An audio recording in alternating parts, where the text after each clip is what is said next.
Ele a queria por obrigação, ela o temia. Mas na escuridão daquela noite, um simples toque transformou imposição em desejo verdadeiro. Se inscreva nesse canal, deixe seu comentário. Todos os dias postamos vídeos como esse. Continuando, o vestido de renda branca pesava mais que qualquer algema. Marina ajustou o véu pela 10ª vez, evitando o próprio reflexo no espelho do quarto que seria seu para sempre. Através da janela, via os convidados chegando ao jardim da mansão dos Almeida, em Alphaville. Rostos conhecidos da elite paulistana, todos ali para testemunhar mais uma união estratégica, mais um negócio fechado entre famílias poderosas. Ela sabia exatamente o que representava naquele momento. Uma moeda de troca. Aos 22 anos, filha do deputado federal Roberto Santana, havia aprendido desde cedo que sua vida não lhe pertencia. As marcas, em seus braços e costas, eram lembretes constantes disso. Cicatrizes que seu pai causara durante anos de disciplina, como ele gostava de chamar. Hoje, finalmente, ele a entregaria a outro homem. O problema sairia de suas mãos. Do outro lado da cidade, Rafael Almeida ajustava o punho da camisa italiana. Aos 30 anos, herdeiro de um dos maiores grupos financeiros do país, conhecia bem o peso das expectativas familiares. Aquele casamento selaria um acordo político que seu avô arquitetara meses antes. A família Santana controlava comissões importantes no Congresso. Os Almeida controlavam bancos e investimentos. Juntos, seriam inquebráveis. Ele nunca havia conversado propriamente com Marina. Vira-a algumas vezes em eventos sociais, sempre calada, sempre afastada, como uma sombra elegante. Seus avós haviam decidido tudo. Rafael cumpriria sua obrigação, como sempre fez. Afinal, sentimentos eram luxos que homens em sua posição não podiam se dar ao direito de ter. A cerimônia foi mecânica. Votos escritos por assessores, sorrisos ensaiados para os fotógrafos, apertos de mão que selavam destinos. Marina manteve os olhos baixos durante todo o processo. Rafael recitou as palavras como quem assina um contrato corporativo. Quando o padre declarou-os marido e mulher, o beijo foi rápido, protocolar, apenas para cumprir a formalidade. A festa foi um desfile de hipocrisia. Roberto Santana discursou sobre união de valores familiares, enquanto Marina permanecia em silêncio ao lado do novo marido. Rafael sorria para os cumprimentos, mas seus olhos observavam a esposa com algo que não conseguia nomear. Havia uma tristeza profunda nela, uma resignação que o incomodava mais do que esperava. Quando finalmente chegaram à cobertura dele em Jardins, o silêncio era ensurdecedor. Marina parou na entrada da sala, ainda vestindo o pesado vestido de noiva, como se aguardasse instruções. Rafael afrouxou a gravata, sentindo o peso da situação pela primeira vez. "Você deve estar cansada", disse ele, a voz mais suave do que pretendia. "O quarto principal é seu. Eu fico no escritório." Ela ergueu os olhos surpresa. Esperava imposição, exigências, não gentileza. "Obrigada", murmurou, a voz quase um sussurro. Foi quando ela se virou para subir as escadas que Rafael viu. O vestido tinha um decote nas costas, e ali, entre a renda delicada, marcas antigas se revelavam, cicatrizes que contavam uma história que ele não precisava ouvir para compreender. Algo dentro dele se quebrou naquele momento. Nas semanas seguintes, estabeleceram uma rotina estranha. Rafael saía cedo para o banco, voltava no fim da tarde. Marina passava os dias lendo, caminhando pelo apartamento como um fantasma elegante. Ele sempre batia na porta antes de entrar em qualquer cômodo. Sempre perguntava se ela precisava de alguma coisa. Sempre mantinha distância respeitosa. Marina não entendia. Havia se preparado para a violência, para a submissão forçada. Em vez disso, encontrou um homem que deixava café pronto todas as manhãs, que perguntava sobre seus livros favoritos, que jamais a tocava sem permissão. Lentamente, o medo começou a se transformar em curiosidade. "Por que você não me força?" perguntou ela numa noite, enquanto jantavam em silêncio. Rafael parou de comer, os olhos encontrando os dela pela primeira vez em dias. Porque você já foi forçada o suficiente, respondeu simplesmente. Foi a primeira conversa real que tiveram. As barreiras começaram a cair devagar. Rafael contou sobre a pressão constante de ser o herdeiro perfeito, sobre um avô que confundia amor com controle. Marina, pela primeira vez na vida, falou sobre os anos de silêncio, sobre um pai que usava os punhos para educar, sobre uma mãe que morreu cedo demais para protegê-la. Eles descobriram que eram prisioneiros diferentes da mesma elite cruel. Minha mãe saiu de casa quando eu tinha 15 anos, confessou Rafael numa tarde chuvosa. Nunca entendi por que ela me abandonou. Só odiei. Talvez ela não tenha te abandonado, disse Marina gentilmente. Talvez tenha fugido para sobreviver. Um mês depois do casamento, algo inesperado aconteceu. A campainha tocou numa manhã de sábado. Rafael abriu a porta e ficou paralisado. Helena Almeida estava ali, mais magra, mais velha, mas ainda reconhecível como a mãe que desaparecera há 15 anos.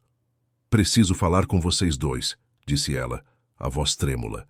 Marina desceu as escadas e imediatamente reconheceu algo familiar no olhar da mulher.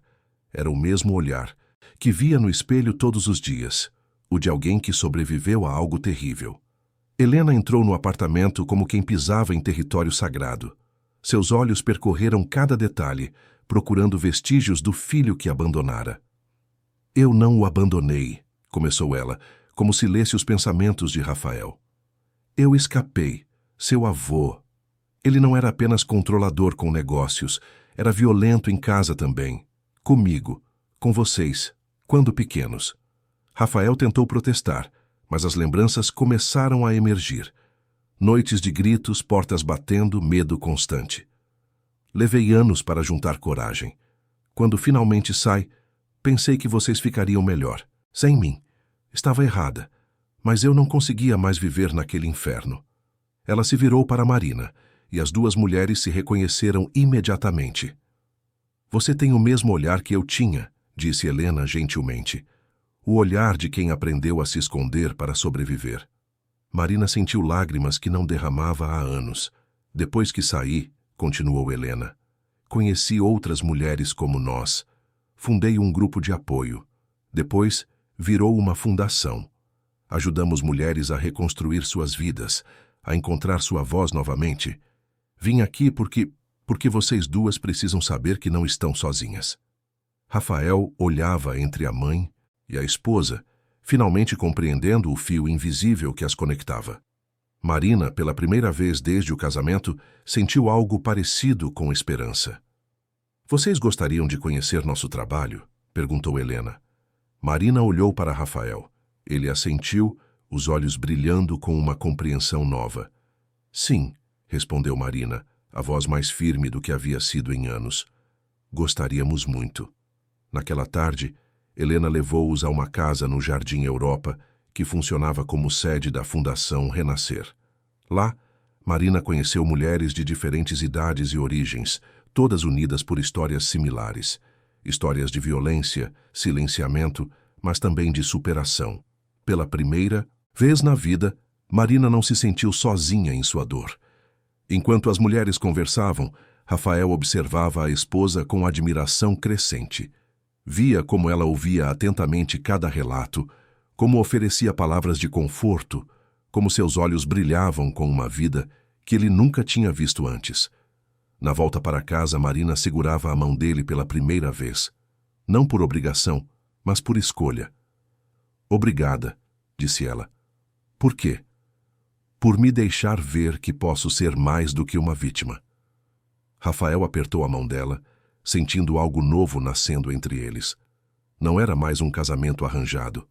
Estava se transformando em algo que nenhum dos dois esperava encontrar, uma parceria verdadeira. Naquela noite, pela primeira vez, eles jantaram conversando de verdade, sobre sonhos adiados, medos compartilhados, possibilidades antes inimagináveis.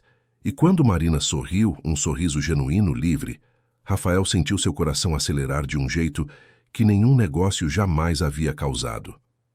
As semanas seguintes trouxeram mudanças profundas.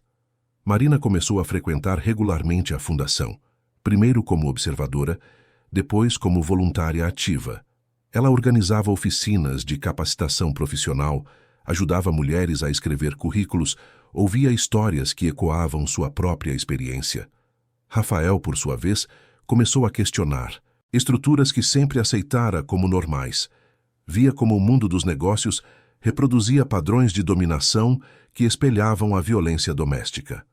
Começou a implementar políticas mais humanas em suas empresas.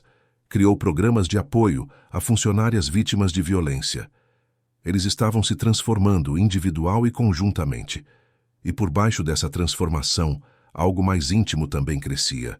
Um cuidado mútuo que transcendia a conveniência. Uma atração que nascia do respeito. Um amor que emergia da escolha consciente de se descobrirem dia após dia. Marina não era mais a sombra silenciosa do casamento. Rafael não era mais apenas o herdeiro cumprindo obrigações. Eles estavam se tornando versões mais verdadeiras de si mesmos, e isso os aproximava de maneiras que nunca imaginaram possível.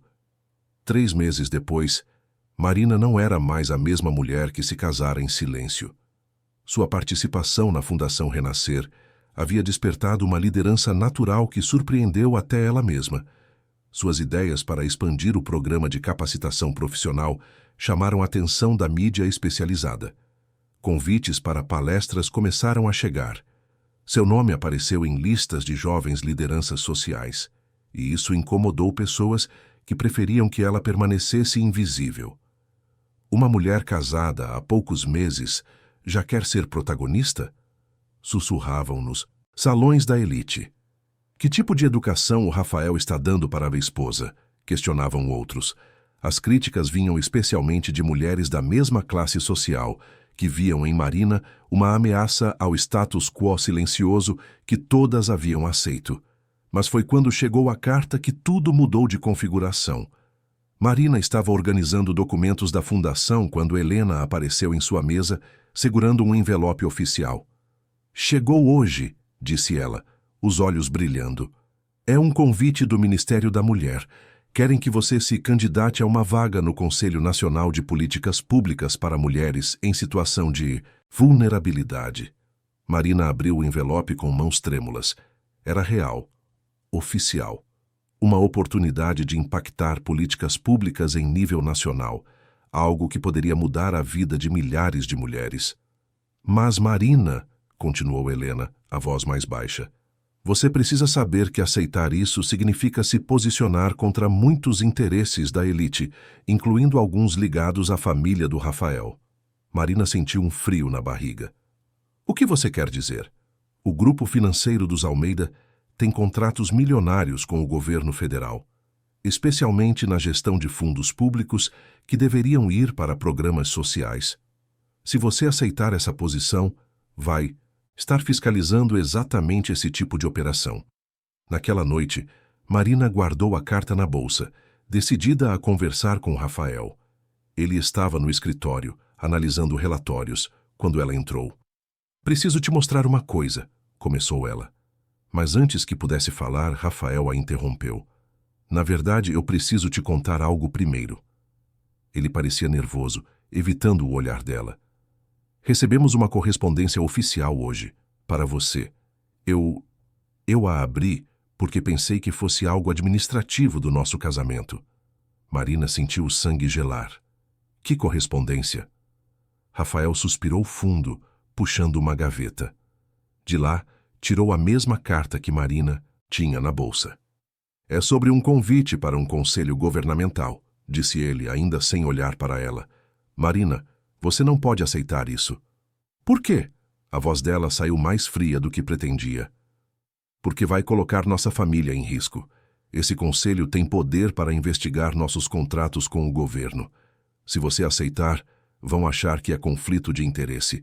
Ou pior, vão pensar que você está sendo usada para nos prejudicar."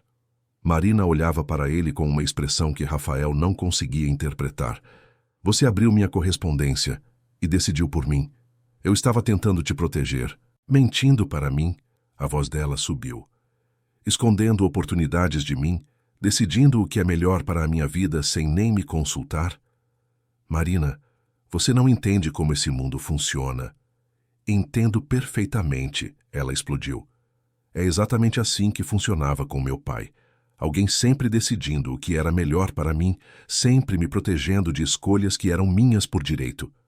Rafael ficou em silêncio, finalmente compreendendo a gravidade do que havia feito. Você prometeu que seria diferente, continuou Marina, lágrimas de raiva escorrendo pelo rosto. Prometeu que me respeitaria. Mas na primeira oportunidade real de eu ter autonomia, você fez exatamente o que todos os homens da minha vida fizeram. Me tratou como incapaz. Ela saiu do escritório, deixando Rafael sozinho, com o peso de suas palavras. Nos dias seguintes, eles mal se falaram. Marina continuou seu trabalho na fundação com intensidade redobrada, como se estivesse canalizando toda a dor em propósito. Rafael tentou algumas vezes se aproximar, mas ela mantinha distância educada e fria. Foi Helena quem finalmente interveio. Vocês dois estão sendo orgulhosos demais, disse ela durante um almoço com Marina. Ele errou sim, mas você também está fugindo da conversa. Ele quebrou minha confiança, e você está punindo ele do mesmo jeito que foram punidas a vida toda, com silêncio. Helena tocou a mão de Marina. O Rafael está aprendendo, assim como você. Mas aprender exige que vocês conversem, não que se afastem.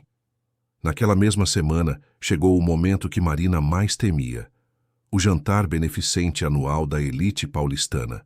Um evento que ela não podia evitar, pois a fundação seria uma das beneficiárias.